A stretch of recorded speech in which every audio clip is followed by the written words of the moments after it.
E aí a gente está falando também da importância aí também, então, de construir um orçamento familiar. Eu ganho um X, preciso viver com esse X, tenho um X de despesa e eu preciso encaixar essas despesas dentro do meu orçamento.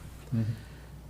Quais são os primeiros passos que a pessoa, então, ela precisa entender para ela organizar as suas finanças de maneira equilibrada?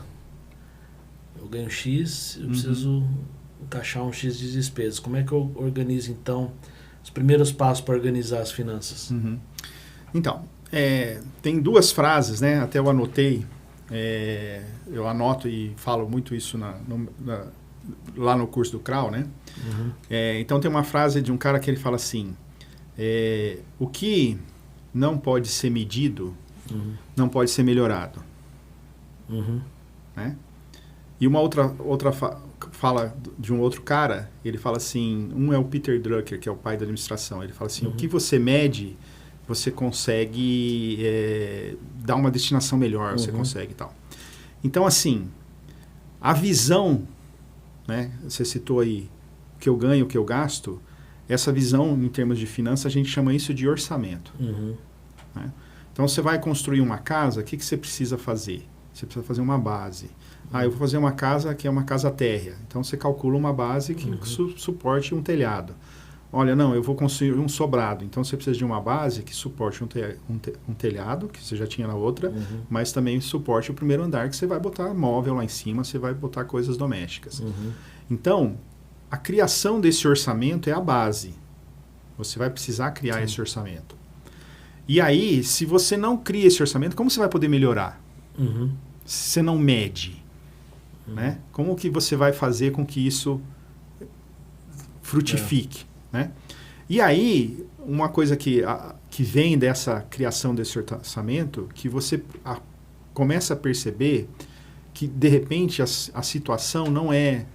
Porque só tem duas maneiras de você melhorar aquela relação de déficit e superávit. Ou você ganha mais, e aí eu vejo um problema muito sério, porque as pessoas se sacrificam para ganhar mais e elas, né, perdem saúde, perdem contato com a família, perdem tempo de qualidade com os outros. Né? Ou cortar gastos. Né? Mas, na verdade, quando você começa a montar orçamento, você vai ver que a situação é administrar melhor o que você já tem. E aí, por exemplo, você falou, eu viver dentro do que eu ganho. Isso é administrar o que você tem. A minha qualidade de vida está ruim. Né? Então, mas espera aí, o dinheiro que você ganha permite que você tenha essa qualidade de vida. O que você vai fazer?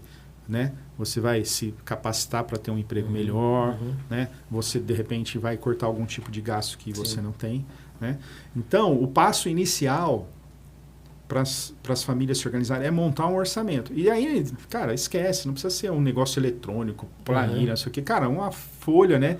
Eu sou um cara mais de idade aí, né? Folha de pão, papel de pão, né? Que a gente antigamente tinha, você ia nos mercados, nas mercearias, o cara fazia a conta ali, não tinha caixa registradora, não tinha computador, ele não tinha PDV, ele fazia a conta lá no papel de pão. Né? Então, montar esse orçamento. Por quê? Porque o orçamento vai dar pra gente a visibilidade, né? Eu falei lá que a gente tem uma conta para pagar da dívida. No orçamento vai aparecer, olha, meu orçamento está comprometido X% de dívida. No orçamento vai aparecer também a conta do dia a dia. Quanto que eu gasto no meu custo fixo? Aluguel, casa, gasolina, escola das crianças, supermercado, sacolão. Vai aparecer. E uma coisa que dificilmente aparece no orçamento das pessoas é justamente a conta do futuro. Quanto que eu preciso, né? Você citou, dificilmente alguém vai se aposentar pelo INSS. Realmente, cada reforma que tem, o valor do teto diminui. Né? Para quem é assalariado comum, né? Se você não for político, você está ralado. Né? E aí, geralmente, essa conta do futuro a gente não coloca no orçamento, mas ela tem que estar lá no orçamento. É uma conta para ser paga hoje. Né?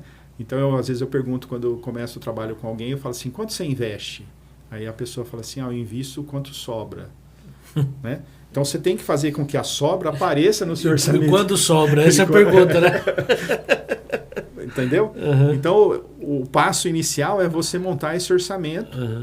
E aí rodar esse orçamento, né? Então, por exemplo, eu acho que eu preciso de tanto. E daí você faz um teste, né? Com uma ferramenta, com alguma coisa aí, ou mesmo no papel de pão, e fala assim, puxa, eu orcei que eu gastava com o supermercado mais ou menos R$600 por mês. Aí você somou lá, tudo que você gastou em supermercado, sacolão e tal. Puxa, esse mês deu 1.200. Pô, teve alguma festa? Não, foi 1.200. Não, o meu orçamento estava errado. Né? Então, essa montagem do orçamento é o V0. A ferramenta ela tem que ser aquilo que te dá maior clareza e facilidade para você administrar o recurso que você tem. Né? E que possa indicar onde você está gastando mais, gastando menos, o que você pode cortar, onde você pode guardar. Sim.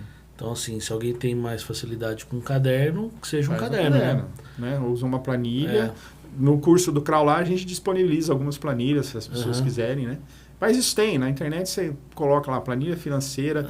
Hoje em dia os bancos estão oferecendo isso. Então, por exemplo, você tem muitos cartões de crédito de alguns bancos que ele te dá já o esquematizado. Fala assim, olha, de acordo com o tipo de estabelecimento que você usou o seu cartão, a alimentação foi tanto, o transporte foi tanto, ele dá essa visibilidade para você, né? Mas aí quando você põe nesse mapa, ele vai te dar uma visão melhor. Né? Porque o banco não tem tudo, ele só tem o cartão de crédito e o que você usa naquele banco. Você tem com 2 bancos, você já não tem essa visão aí. Aí você vai ter o que no mundo de TI a gente chama de KPI, né? Que é os pontos de indicadores. O seu indicador, exatamente. Tá gastando X de aluguel, X de luz, água e por aí. E aí, você pode falar assim, olha, a minha KPI, o meu indicador aqui, a minha chave, né? O que indicator aqui, olha, eu vou fazer de tal maneira que o meu gasto com o supermercado, né, eu tinha chutado 600, mas eu acho que 1.200 é muito, eu vou parar em 850. E aí você vai procurar, por exemplo, cara, determinado sacolão é muito caro. Será que não tem um sacolão mais barato na cidade? E você vai pesquisar e você vai achar. Né? Bom, mas aí existem gastos que são imprevisíveis. E vou dar um exemplo. Mês passado eu fiquei sem carro o mês inteiro. Meu carro quebrou, ficou 40 dias na oficina. É um gasto imprevisível. Fora que cada vez que o mecânico te liga é um... Eu ainda brinquei, falei pra ele assim, cara, cada ligação sua era um soco no meu estômago. Então são gastos que você não prevê, não estavam programados. E aí o que começa a provocar? Você tira recurso daqui, recurso dali para poder arcar com essas despesas. Em muitos casos, essas despesas elas provocam um grande impacto no orçamento familiar, principalmente quando você não se prepara para isso. Quais são as principais causas, então, de imprevistos financeiros que a gente precisa se preparar? E qual dica que você daria para uma pessoa que precisa ter uma reserva, especialmente para essas situações, né? Você falou de despesa fixa, pensando no futuro, mas tem essas despesas que aparecem do nada, que de repente mexe aqui no seu futuro e mexe no fixo. Como é que a gente se prepara para a imprevisibilidade do gasto? Em finanças, a coisa mais previsível que existe é que imprevistos vão acontecer. Tá? Então, assim, não existe nenhuma... Se você acompanhar a vida financeira de todo mundo e da humanidade, você sempre vai ter crises, você sempre vai ter coisas que vão acontecer, que vão tirar você, né, da zona de conforto e vão acarretar mudanças, né? Então, assim... E aí, eu já li um livro interessante que ele fala assim, você tem sempre que ter um plano B. Mas por mais que você tenha um plano B, C, D... Cara, tem uma coisa que você não vai prever. Então, por exemplo, quem preveriria uma pandemia que ia parar?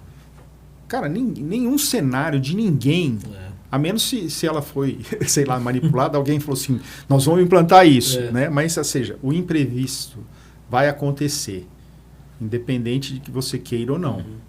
Né? Bom, aí, o que você teria que você tem que ter em mente, né?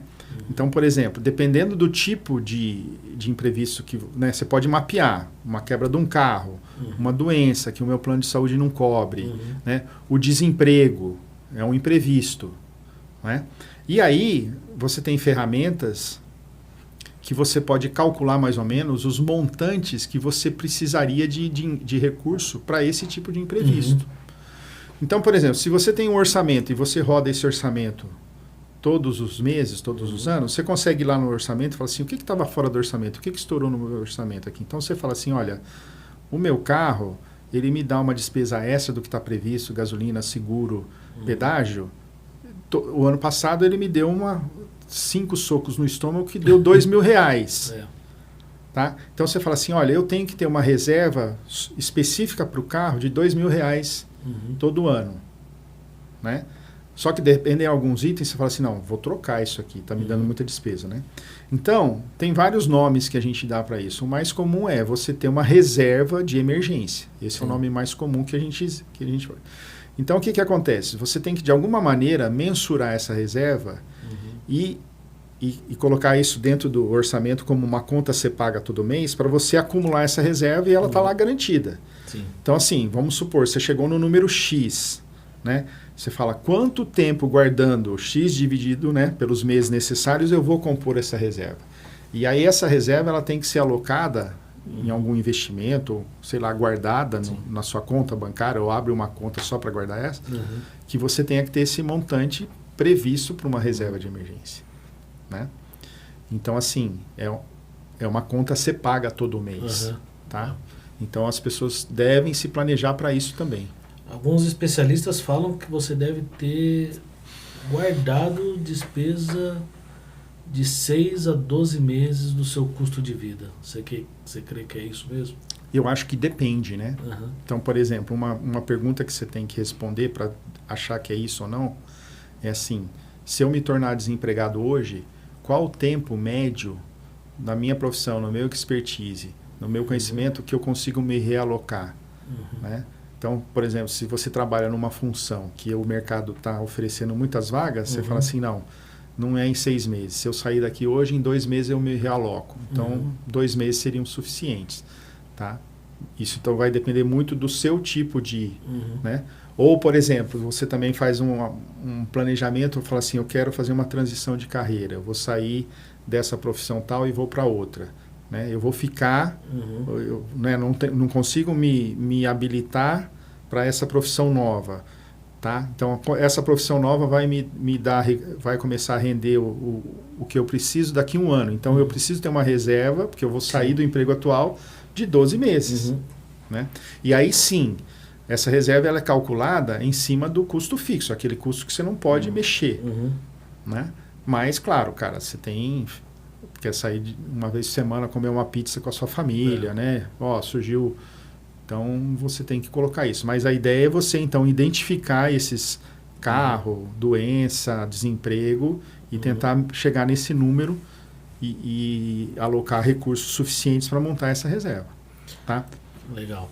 Fato é, imprevistos acontecem e você precisa estar se preparado para isso. Eu lembro muito do texto de José, no Egito, onde o faraó tem um sonho, José está preso e ele vai lá e interpreta o sonho do faraó e fala assim, ó, você vai passar 7 anos de abundância, depois 7 anos de crise, o mundo vai ter fome. E ele aconselhou, falou, então constrói os cílios lá para armazenar o trigo, guarda para 7 anos para você sobreviver. O planejamento de José foi tão bem feito que deu para o Egito e deu para as nações vizinhas. Para as nações vizinhas, né? Sem dúvida. Então eu levo muito esse princípio assim, para a minha vida, quando eu fui estudar mais esse texto, para mim ver assim, cara, isso aqui é a chave para um cristão se preservar diante da instabilidade. Né? Você tem 7 anos de prosperidade, 7 anos de caos completo. Então a prosperidade tem que te ajudar a viver o caos. Sem dúvida. Né? Você tem que... E aí, se a gente olha para a nossa vida, seria os anos que nós somos mais produtivos. Né? Então, você deve, de tal maneira, programar a sua vida para nesses anos que você é mais produtivo, ou seja, tem mais força física mesmo, você tentar acumular mais recursos, né, para o período que você vai tirar o pé. Né? E aí eu até concordo que assim, o conceito de aposentadoria ele é relativo, porque você não tem na Bíblia, por exemplo, ninguém que se aposentou. né? Você tem um grupo de pessoas lá na Bíblia que diminuiu a carga de trabalho, mas elas não se aposentaram. Teve um cara lá que foi aposentado vitaliciamente, que o cara, em vez de matar ele, falou assim, não, fica aqui comendo na minha mesa. Aposentou o cara. Mas, o que acontece? Você vai ter um período que você não vai ter mais a força. Ou você vai ter que ter algumas outras atividades que também te gerem receita, que te demandem menos esforço. Mas vão gerar menos receita porque você não está naquele auge, né? E aí, nesse auge, você tem que atuar de tal maneira, voltando lá no exemplo, né? A conta da aposentadoria é uma conta para ser paga hoje.